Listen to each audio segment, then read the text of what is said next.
Sa pagsubang sa adlaw, ipasabwag nato ang kahayag. Kahayag nga gikan sa pulong sa Dios, nga nagdala sa gugma, paglaom o serbisyo alang sa katawhan. Gugma sa Dios, gugma sa isig katao, gugma sa nasod. Kay ang sinugdanan sa tinuod nga kausaban mao ang pagpili nga maglakaw sa kahayag. Ug tungod niya nataw kining maong tulumanon, kini ang lamdag sa punta. Sa pagsubang sa adlaw, ipasabwag nato ang kahayag. Kahayag nga gikan sa pulong sa Dios, nga nagdala sa gugma, paglaom o serbisyo alang sa katawhan. Gugma sa Dios, gugma sa isig katao, gugma sa nasod. Kay ang sinugdanan sa tinuod nga kausaban mao ang pagpili na maglakaw sa kahayag. Ug tungod niya nataw kining maong tulumanon, kini ang lamdag sa punta.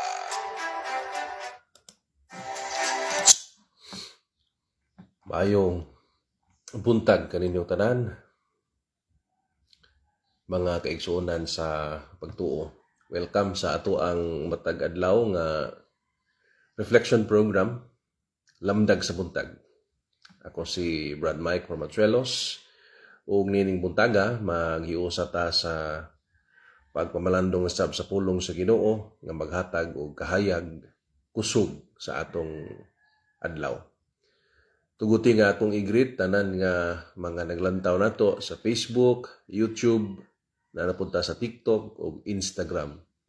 So, salamat kaayo sa inyong padayon kapag suporta o pakikuban kanako matag buntag.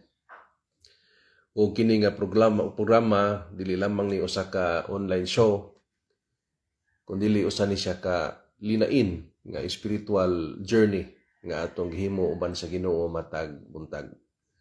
Akong unahon og greet ang akong kapikas kasi MM na naghikay sa pamahaw, akong mga anak, si Matet, si Budoy, si Mikmik, si Rafael, si Gabriel ug si Elizabeth nga nagpaluko pa pangkapoy. So mabuntag usab sa akong mama niya sa Daguhoy, Mama Delfa Formatrelos, kauban sa akong mga igsuon, si Charlotte, si Farah, si Janet nga nasa gawas, si Al, ni Mama Feli Makwa diri sa Binonido, akong mother-in-law, sa taniyang mga anak na diri sa Binonido. May buntag na tong tanan. Sa akong mga kauban sa DepEd, labi na sa mga faculty and staff sa Tagum Sur National High School, may buntag kaninyong tanan. Ni Ma'am Elinita Kutas nga mo'y una na tong nisulod sa atong live karon. Ma'am, good morning nimo diha. And God bless you. Salamat sa pagtanaw. Ang atong tema niining adlaw karon mao ang sulayan kita pero uban ka nato ang Dios. Sa English magayon ta nga sigurado gyud nga we will be tested but God remains with us. Muna atong tema niining atong pamalandong sa lamdag sa buntag. Agi og pagsugod, magampo kita og magpasalamat sa Ginoo. Amahan among langit nun, salamat sa bagong adlaw ug sa grasya nga makapaminaw kami sa imong mga pulong ug bisan pa taliwala sa mga pagsulay ug trahedya nga naglibot kanamo, nagtuo kami nga dili ka layo kanamo. Ablihi ang among mga kasing-kasing aron among madungog ug masabtan ang imong mensahe niining adlaw. Ug gatagi kami og kalinaw ug kusog aron makapadayon kami uban kanimo. Kini among ipangayo pinagi ni Kristo among Ginoo. Amen. Sa samahan ug sa Anak sa Espiritu Santo. Amen.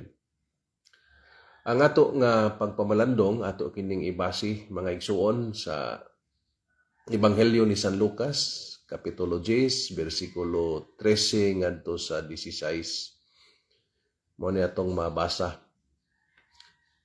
Alas alang kaninyo Corazin, alas alang kaninyo Betsaida, kay kun sa Tiro ug Sidon gihimo ang mga milagro nga gibuhat dinhi kaninyo, dugay na unta silang naghinulsol, naglingkod sa abo ug nagsulob og sako.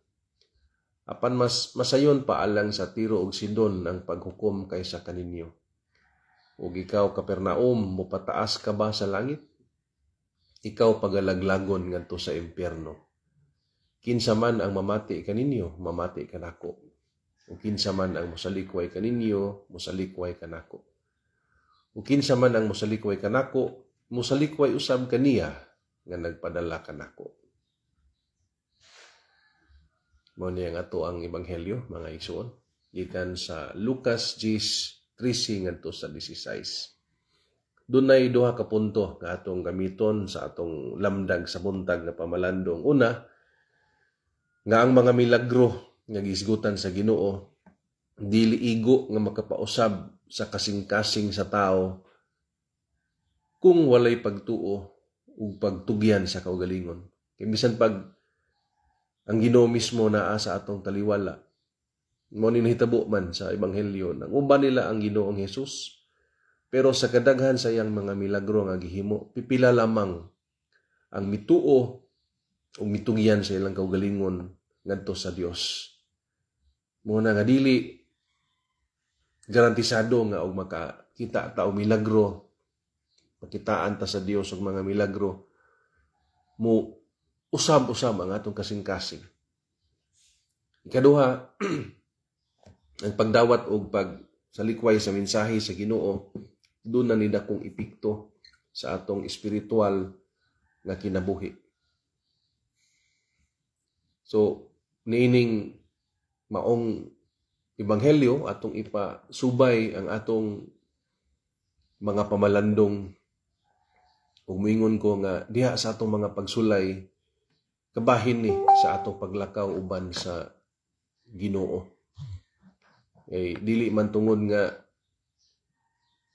kay niuban ta sa Ginoo sa iyang panaw, Kristohanon ta, di na lang ta makasinati og mga kalisod og mga pagsulay. Naagid gihapon ning maong mga pagsulay. Atong i-connect sa ebanghelyo aron mapalawman ang atong pagtuo. So dunay tulo ka mga punto nga akong gusto nga ipaambit kaninyo rong buntaga. Una nga ang milagro dili igong ebidensya aron ang tao mausab ang iyang kasing-kasing o mabag-o na, musunod na sa Ginoo. Kaya tinuod nga pagsalig, mao ni ang ikinahanglan. Kaya bisan pag 50,000 ka milagro imo makita, na di ka kamao nga mosalig sa Ginoo, walay epekto ni. So diya sa ebanghelyo mabasa nato nga gipakita sa Ginoo nga bisan pa mas daghan niyang milagro ang Corazin ug ang Betsaida, wa jud gihapon maghinulsol ang mga tao. Dagdag gihatag nga ebidensya ang Ginoo sa ilahang atubangan apan wala matandog ang ilang mga kasing-kasing, wala mabag-o ang ilang kinabuhi. So sa may leksyon ani sa ato apong kinabuhi.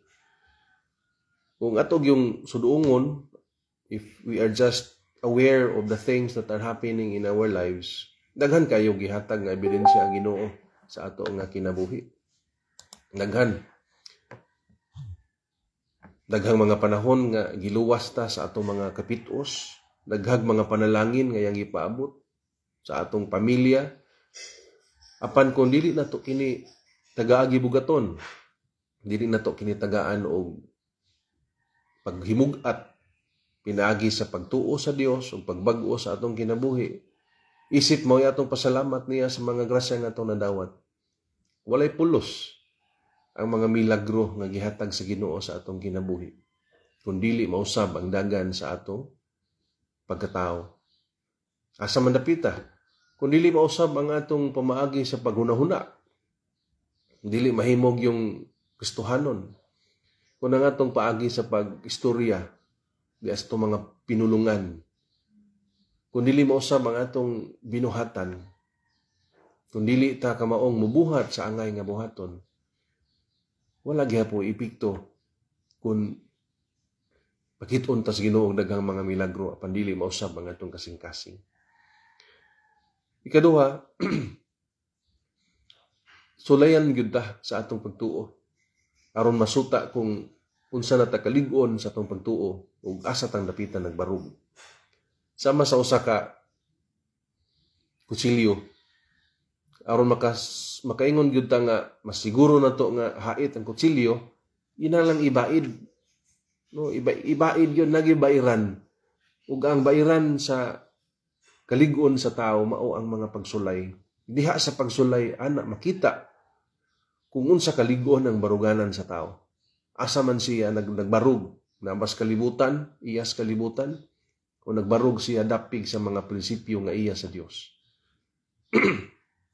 Kining mga pagsulay sa kinabuhi dapat ato ni maklaro nga dili ni siya silot. Kung dili ang pagsuway usan ni ka pamaagi aron masukod ang pagkamatinud-anon sa atong pagtuo. Unsa man ni mga pagsulay nga posible natong madangat, masinati. Sulayan tas mga kasakit. So, example ganing mga katalagman nga mahitabo na mga katong membro sa pamilya nga na ay sakit baron, mga kasakit sa kasing-kasing sa huna-huna, hindi ka madisturbo ta, na ay mga problema sa pinansyal, problema sa relasyon, problema sa trabaho, mga pagsulay ni tanan. Unya nay mawala, no, sa ato ang kinabuhi, nay mamatay, di man ginato na kapungan nga man jud niya mga ingunana. Sakit man na apan kabahin sa ato ang paglatas sa Kristohanon nga panaw. Musukod ang atong pagtuo. Unya sulayan putas pag salikway na ay mga panahon nga labi na kung ingunani, no, mo engage na ta sa pagsangyaw sa pulong sa Ginoo. Ning kamot nga makasaksi sa iyahang gugma sa atong kinabuhi. Na ay mga pagsalikway, dili tanang mga tao ang mudawat sa mensahe. E giingon naman na sa Ginoo ganiha nga, di sa Ebanghelyo ningon ng Ginoo nga ang musalikway kanako, musalikway usab kaniya nga akong ipadala. So, ana. Dili tanang tao mo angay og sangyawan sa pulong sa Ginoo. Na ay mangyamid, na ay mga tao nga simple nga di ganahan nimo. And what ay mahimo niya na. Apan ang importante nga atong dawaton kini mo mga pagsalikway. Kay tungod niining maong mga pagsalikway atong mapakita nga kinasingkasing ang atong pagtugyan sa atong kinabuhi nga to sa Ginoo. Malisod man ang dalan, apan kinahanglan tang musunod. Apil ni sa kanang gitawag natong pagpasan sa krus. Importante kaayo na ang pagpasan niining maong mga pagsalikway sa kinabuhi. Pero luyon niining mong pagsalikway, ikatulo nga punto nga uban nato ang Ginoo. Kaya in the first place, siya may unang gisalikway sa kalibutan. Mabitong gilansang siya og gipatay diha sa krus kay gisalikway man siya sa kalibutan. So di pa ko mo padayon akong i-shout out pod ang atong nagtan-aw karon si Ma'am Jovena Surigao Mabalatan. God bless you, Ma'am. Salamat kayo sa imong paglantaw sa atong show Lamdag sa Buntag. Peace be with you today. So padayon ta nga bisan pa sa luyo sa mga pagsalikway nga atong mahiaguman, luyo sa mga kasakitan nga atong mahiaguman, sa mga kasinatian nga naay mawala nga mga importante nga mga tao o propiedad sa atong kinabuhi. Ang Ginoo dili layo nato. Bisan pa og ang kalibutan mismo ang mubatok nato, ang Dios naara gihapon sa atong kiliran. Siya pabilin nga nag-uban nato diha sa pinaka mga sakit ug pinaka mga lisod nga mga pagsulay naara siya. Andam nga mamati nato, andam nga mugiya ug andam nga mohatag og kusog aron kita makapadayon ug makalahutay. So mga igsuon, sa atong pagpamalandong ron, di na to kalimtan ng mga pagsulay nga daghan kaayo ni igo sa ato nga mga palibot. Baguhay pa lang, 6.9 linog sa Cebu, 70 plus na ang patay, libo-libo ang mga nawadan og balay. So wa pang linog, diya pa si Bagyong Upong, giravage po dag Masbate. Sa wa pa si Upong, diya po ilaing mga bagyo dito sa Luzon, pero tindaghanang mga nangadaot, baha, grabe, daghan kayong mga biktima. Niya karong buntag samtang nagtanaw ko sa balita kagahapon di pod dihay grabing dakong sunog dito sa Davao City. Pero tipong daghana ang mga nawadan og mga balay. Hurot pila ka gatos ka pamilya ang nawadag balay. Ang pangutana, nganong naaman ni nga mga panghitabo? Nganong naaman ni mga dautan dili nindot nga mga panghitabo? Nganong gitugot man sa Ginoo kining mga butanga? Ang Tinuo dili sayon tubagon ang bahong pangutana. Apan ang ebanghelyo nga atong ibasa naghatag nato og kahayag nga ang kamatuoran mao nga ang pagsulay wa magpasabot nga wala diha ang Ginoo. Kundili luyon ini mga maong pagsulay mas maklaro nato siya nga bisan pataliwa sa mga grabe kangit-ngit nga mga panghitabo sa atong kinabuhi. Sama na ining mga butang akong isgutan. Naa ang Ginoo. Sa to pa di ay, mas ma-appreciate nato ang presensya sa Ginoo sa panahon nga naa ni maong mga butang. Kaya usahay bitaw, patintal man ta nga, madisregard lang nato ang presensya sa Ginoo. Kung maayo ang dagan sa atong kinabuhi, walay problema, malipayon ta kanunay, usahay, di kita tagad sa Ginoo, di kita kakita sa presensya o sa kaimportante sa presensya sa Ginoo. Kapan sa dihang higo ang linog, uyog ang kalibutan. Huwag kailaing malitok. No? Ang mga doon ay pagtuos Ginoo, mulitok na yung kag, Lord, tabangi mi. Di ba? Mao makilaing kadangpan. Lord, ayaw yung taon. Pain mi pasagdi, luwas sami. Ako, paglinog sa September 30, usaray ning libka sa kumbaba. Ginoo, tabangi ko. Ayaw yung taon ko itugyan sa kadaot. Diha man ko sa 6th floor sa Metro Center anto natulog. Tidak mo ko seminar. Sos, pertig yung uyuga. Unya, kaya na-trauma naman ko si linog itong 2013 po nga perti pong kusuga. Sos, Ginoo. Huwag ikilay malitok. Ang imo ra gyud nga salig gyud kas Ginoo. So mo ni nga sa mga pagsulay nga mitabo sa atong kinabuhi, usare klaro. Ang Ginoo makita nato diha sa mga doktor nga nag-ayo sa mga masakiton. Panahon ni ining daghang mga katalagman gipakita sa Ginoo ang presensya diha sa mga doktor nga nag-alim. Diha sa mga silingan nga nagtabang bisan walay gipaabot nga balos. Niadtong mga volunteer nga mga estudyante nga nagrepack para sa mga relief goods nga walay bayad. Diha sa mga rescuers nga padayon sa ilahang search o rescue operations nga mubuhis pod sa ilahay taw nga kinabuhi. Naa dinhi ang Ginoo. Makita nato. Diha sa atong pagtinabangay, mga Subuanon, mga Bulanon, ubag-uban pang mga probinsya naghugop nanganto sa Cebu, paabot sa tabang, paabot sa pagdamay. Naa dinhi makita nato ang presensya sa Ginoo. In the good things that we do to each other, God is evident. His presence is felt in the good things that we do to each other. So nadiha mga igsuon.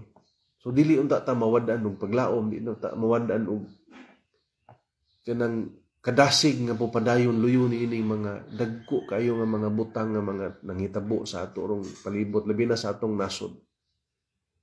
Punan pas mga iskandalo sa corruption. So pwede na naghanat ang gihuna-huna. Sige lang, padayon lang yun ta. Di ta magpakawa sa paglaom. Maghugup ta sa pagampo. Yampo na to atong nasod. Yampo na to ato ang katilingban. Yampo na to atong mga leader. Yampo na to atong pamilya. Yampo na to ang matag usa. Kaya maora man ni ang pinaka sigurado na to mahimo. Di ta mo gasto og dako kung magampo ta. Ang ato ra nga moduol ta sa Ginoo ug atong i-acknowledge ang iyahang presensya. Sa di pa ta mo padayon sa mga real life applications, akong i-shout out ang uban nga naglantaw nato karon si Joan May, may buntag nimo Joan May. God bless you, salamat sa paglantaw. Day Josephine Banhoff, salamat kaayo day sa imong paglantaw. God bless you. Amping kanunay diha sa US. God bless you and your family. So real life application, atong dalhon ang pulong sa Ginoo nga atong nakatunan karong adlaw diha sa atong mga kinabuhi. So unsa may application niini? Ari tauna sa pamilya. Diha sa pamilya, ana jud nato unang masinati ang mga pagsulay. Usahay na ay mga experiences of loss, no? Di pa yun na mawala, no? Natay mga parinti, kaubas pamilya nga wao na sa Ginoo. So, sakit man na kayo. Nayuban masakit, nayuban na mga lisod nga mga sitwasyon, no? Nay problema sa kaminyoon, ang uban po problema between anak ug ginikanan, igsuon. Sakit. Apan luyo ning tanan, ang importante nga kamaota nga mo sangpit sa Ginoo ug dili ta magpakawala sa paglaom. Ug ang pagampo nato ug pag tinabangay mao ni ang labing pinakakusgan nga atong kasandigan sa panahon sa mga kalisod. Ningon si Father Patrick Peyton, the family that prays together stays together. Tinuod bang gina?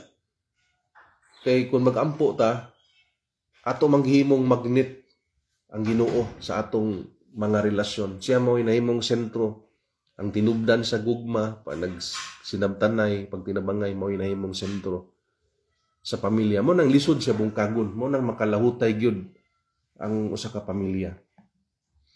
So, sa unsang paagi, na mga kalisod nga atong masinati. Konkreto na itong mapakita ang ato ang paghigugma sa Dios ug sa atong isikataw. Pinagi sa mga buhat sa pagtabang, pagkaon, tubig, pagbisita. Kung ato ning ihatag sa atong mga silingan nga nanginahanglan, usa ni ka konkreto nga papakita nga naa ang presensya sa Ginoo sa atong kinabuhi. Kita ang nagdala sa presensya sa Ginoo ngadto sa uban nga nanginahanglan. So kita na nas Bohol, man ta kaayo kaabot dito sa Bugo City. Atong ipaabot ang ato ang mga pag-ampo dito, atong mga pangaliya. Pero di man nga ang mga nanginahanglan sa imong tabang wala ra dito sa Bugo. Naa sa imong sud sa pamilya. Nanginahanglan sa imong oras, nanginahanglan sa imong pagpamati, nanginahanglan sa imong pagsabot, imong silingan nga way gidungag, o nanginahanglan og tabang, na silingan nga nasakit, no, di ba? So di kinahanglan nga mulakaw taglayo pagpangita sa mga nanginahanglan nga pwede tang makatabang. Diha sa lugar sa trabaho. Sa lugar sa trabaho na po ng mga pagsulay. Na mga krisis sa trabaho. Usay di mo ikasinabot imong boss, usay di mo kasinabot imuhang kaubas trabaho. Usay mawadan tagkadasig. Ang importante kinahanglan nga isip pistuhanon mulahutay ta. Magtinabangay aron mabuhi ang imuhang team. Hindi man pwede mag-iyahay lang. No? Di pwedeng mag-iyahay gyud. Diya sa workplace dapat team player gyud. Di ka pwedeng mag-individual player. Ang trabaho mura na siya basketball. Kung naay buaya, kanang ganahan na siya ray mo sikat, di na sila mo daog. Dapat team gyud. You work together to achieve the goals. So, das trabaho usahay na mga kauban na to nga na mga personal pod nga mga problema. Manang usahay mo rag mulag behind sila sa trabaho. So, tabangan kanang kauban nga lisod sa trabaho. Sabton kaluy-an. Ang buhat sa pagpakabana di man buhat na sa Ginoo. Unya ang atong trabaho dili na to gamiton para sa personal nga interes. Dapat gamiton ang trabaho alang sa pagtabang sa komunidad, pagtabang sa kinabag-an. Kaya kung gamiton na sa personal nga interes, ana man kung magsugod ng mga korupsyon, areta sa komunidad o serbisyo publiko. Ang serbisyo publiko, mao man ni ang angay gyud usas tagaan natong mga ligdong nga mga pangulo kay mo baya ni mo barog panahon sa mga katalagman. So, unsa man lang mayon nga disaster respond ta niya. Nakurap day ang budget sa disaster, way mga gamit inig respond. Nga man gani mga gamit pero substandard. Mo na lisod. So kinanglan nga og nata sa gobyerno ato yung ipatuman ang unsay atong mga trabaho di nato sagulan og mga personal nga interes. Naay katalagman o palitag para relief goods. Nga magunahuna din kag pila poy ako ang maginansya ning relief goods ay ang gaba dili magsaba. Dili maayo nga nikita ka sa usa ka butang nga para unta sa uban. Mao nang importante nga diniyos gyud unta ang tanan nga mga buhaton labi na ning mga naa sa gobyerno. So napoy ubang mga isyu kaniadto na hinumdum ko nga ang mga lungsod nga giabdan sa kining mga relief goods gistak ra pod sa usa ka lugar butang ras jib nga daot wa pod gipanghatag kay ang gipili-pili ra pog hatag ang gitagaan kadto ra pong iyahang nibutar niya sus di maayo panahon sa mga disaster way pili tanan nga tawo nga nanginahanglan tagaan regardless og nibutar na to wala dapat ingana ang mga naa sa gobyerno. Tabang, walay pili. Walay pagpihid, walay pabor-pabor. Hatag og relief goods, di bisan kinsa nga nanginahanglan. Tarungon og organize ang mga evacuation center. Tabangan ang mga biktima sa konkretong paagi. Pagpaminaw sa Ginoo. Kita bitaw nako si Archbishop Abet Uy sa Archdiocese of Cebu. Adto siya. Tabang siya sa mga nanginahanglan dito. Napod siya gipaabot ng mga tabang pinansyal. Pero ang pinakadako ang ngayang ipaabot, tua ang iyang presensya. Nakihinabi siya sa mga biktima. Pakita sa dito. Dito Diyos ground zero. So yung nana. Ni mga alagad sa simbahan, dapat makita ang yun sa katawhan. Duol pos mga tao. Panahon ni ining mga kalisod. Importante kaayo nga ang mga kaparian makita po sa katawhan sa panahon sa kalisod kay dili man lang ni physical nga panginahanglan ang ilang gikinahanglan ining panahon na apil po kaayo ang espiritual nga mga panginahanglan mo nga sa panahon sa krisis ang gobyerno ug ang simbahan dagko kayo nga mga instrumento sa presensya sa Dios dapat magtinabangay jud simbahan ug gobyerno magtinabangay kay maura nga tawo ang gialagaran sa simbahan o sa gobyerno, maora nga Pilipino ang gialagaran. Atong i-shout out ang lain atong naglantaw sa ato nga show si Ma'am Maria Janet Espinosa Villarias. Mayong buntag nimo ma'am. Salamat sa paglantaw. God bless sa imuhang pamilya. Ningon si Pin nga naapoy biktima nga nag-need og comfort. Labi na kay need nila ang words of wisdom and hope. Tinuod ni. Ani nga dapit ang atong mga kaparian dunay training nga mas makahatag sila og guidance diring dapita. So kana importante jud kaayo nga makita pud na sa atong mga igsuon nga naa sa lisod kaayo nga mga kahimtang. Ang presensya sa ato ang mga kadaguan both sa simbahan o sa gobyerno. Ang gobyerno po na sila yung mga gitawag og mga debriefing nga mga teams nga moadto sa mga lugar labi na ning mga biktima sa linog. Hinumdum ko sa 2013 na yung mga debriefing mura mag ang atong mga bata, labi na mga bata para ma-relieve ang ilahang mga trauma, no? Ang trauma kay mo man guni hadlok sa mga bata labi na dapit sa ground zero. So, mo na siyang importante kaayo nga atong tabangan sa ginagmay nato nga paagi. O di na to kalimtan nga sa panahon sa mga pagsulay, sulayan tuod kita. Pero uban nato ang Dios. Ang mga pagsulay dili lang ni kahimtang sa kapakyasan, kundi usan ni ka oportunidad nga mapakita nato kung unsa kalig-on ang ato nga pagtuo. Ug bisan sa kasakit, bisan sa mga kagubot nga atong masinati, timan-an nato nga dili layo ang Ginoo diha sa atong kinabuhi. Busa karong adlaw mohangyo ko ninyo iampo nato ang mga biktima sa linog, biktima sa bagyo, mga biktima sa sunog dito sa Davao. Ug na po'y laing bagyo na pod nga si Paulo atong magampo tang iiway ta. Kay daghan na kaayong katalagman ang gasigig panghitabo sa atong nasod. Unya iampo nato ang atong mga kaparintihan, mga silingan, ug mga kaila nga naay mga gipangbati, no, naay mga sakit, naay mga kalisod sa kinabuhi. Tambangan nato ang mga nanginahanglan nga naglibot nato diha sa pinakasimple nga mga paagi. Ug padayon ta nga mulakaw uban sa Ginoo bisan ining lisod nga mga panahon. Kini na usab si Brad Mike Ormachuelos, lamdag sa buntag. Padayon ta nga mobarog sa pagtuo bisan taliwala sa mga pagsulay kay uban nato ang Dios sa kanunay. Maayong buntag, amping mong kanunay o unta ang Ginoo manalangin kanato sa tanang panahon. Sa ngalan samahan ug sa Anak sa Espiritu Santo. Amen. Among langit nun nga Dios, salamat nga bisan taliwala sa mga dagong pagsulay ug kasakit, wala kami biya kanamo. Inunua ihatag kanamo ang kalig-on sa pamilya, labi na kadto mga napiktuhan in taon sa mga kalamidad. Panalangini ang mga pamilya, labi na tong mga namatyan, katagi sila og kusog, katagi sila og giya, katagi pamaagi, labi na kadtong nawad-an og mga panimalay.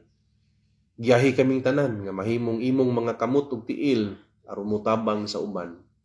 Ug bisan usab sa among mga personal nga mga kasinatian sa pagsulay, padayon unta nimo pagpabati ang imong presensya sa amo nga kinabuhi. Kining tanan among ipangamuyo pinagi ni Kristo among Ginoo. Amen. Sana samahan ug sa Anak sa Espiritu Santo. Amen. Salamat kaayo sa inyong pagtan-aw.